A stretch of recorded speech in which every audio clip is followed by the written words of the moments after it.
El presidente Andrés Manuel López Obrador propuso a 2 mujeres y a un hombre para conformar la terna de quien a consideración del Senado sustituirá a José Ramón Cosío, esto en la Suprema Corte de Justicia de la Nación. Vamos a verlo.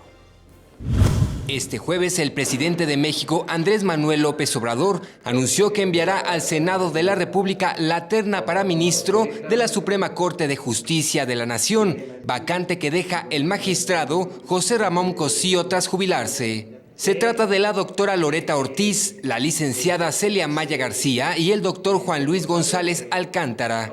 El mandatario explicó que esta acción es una de sus facultades como presidente de la Nación.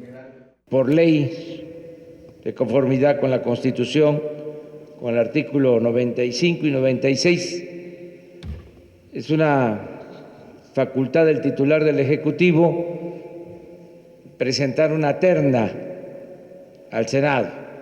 En el mismo sentido, señaló que en su momento presentará la terna para el cargo de fiscal general de la República.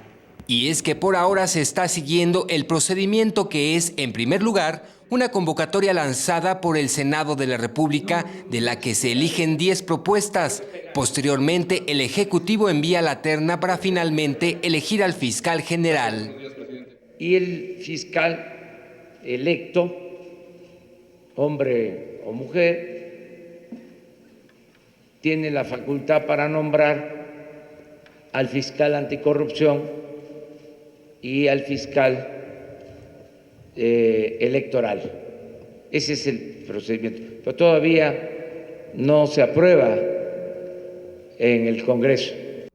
En otros temas, el jefe del Ejecutivo informó que se está trabajando en la elaboración del presupuesto de egresos, para el cual se tiene un plazo de 15 días para ser presentado a los diputados federales. Y en lo que respecta a la ley de ingresos, aseveró que estará prácticamente igual que la del año pasado, con la diferencia de que no se crearán nuevos impuestos ni se incrementarán los ya existentes.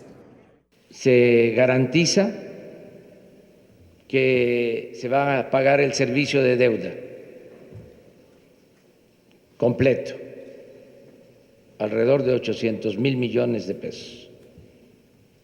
Se garantiza